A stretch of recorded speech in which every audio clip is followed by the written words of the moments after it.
Malaria યુક્ત ગુજરાતના ઉદ્દેશને સાકાર કરવા માટે જિલ્લા આરોગ્ય અધિકારી ડોક્ટર રશ્મિકાંત જોશી અને જિલ્લા મેલેરિયા અધિકારી ડોક્ટર અરુણકુમાર સિંઘના માર્ગદર્શન હેઠળ તાલુકા હેલ્થ કચેરી રાજુલા તલેના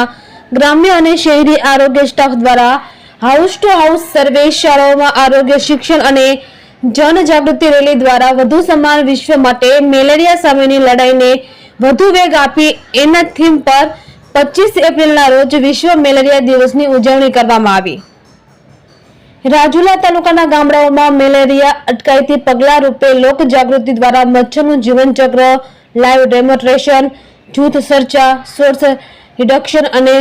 પોરાનાશક કામગીરી તેમજ પાણીમાં ગપ્પી માછલીઓ મૂકવામાં આવી રહી છે અને આરોગ્ય સ્ટાફ દ્વારા શાળાઓમાં વિદ્યાર્થીઓને મેલેરિયાનું આરોગ્ય શિક્ષણ, તેના અટકાયતી પગલાં, પ્રાથમિક નિદાન અને સારવાર વિશેની સમજણ આપવામાં આવી રહી હોવાનું તાલુકા health officer doctor NV Kalsariya અને સુપરવાઇઝર સંજયભાઈ દવે દ્વારા જણાવેલ।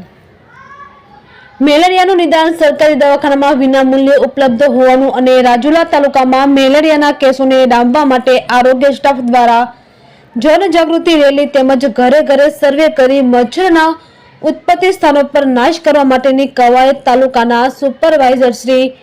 એન.કે. જોગદિયા, ભનુભાઈ લાડુમોર, મલયભાઈ પંડ્યા, પીડી ચૌહાણ અને નજુભાઈ કોટીલાની દેખરેખ હેઠળ કામગીરી કરાઈ રહી છે। જિલ્લા આરોગ્ય વિભાગ દ્વારા વાહકજન્ય અને રોગ નિયંત્રણ કામગીરી 22 એપ્રિલથી 30 એપ્રિલ દરમિયાન ખાસ ઝુંબેશ ઉપાડી આ રોગને નાથવા અને લોક જાગૃતિ માટે વિશિષ્ટ કામગીરી કરવા માટેના પ્રયાસો જિલ્લા મેલેરિયા અધિકારી ડોક્ટર અરુણકુમાર સિંઘની સૂચના અનુસાર શિલ્પાબેન,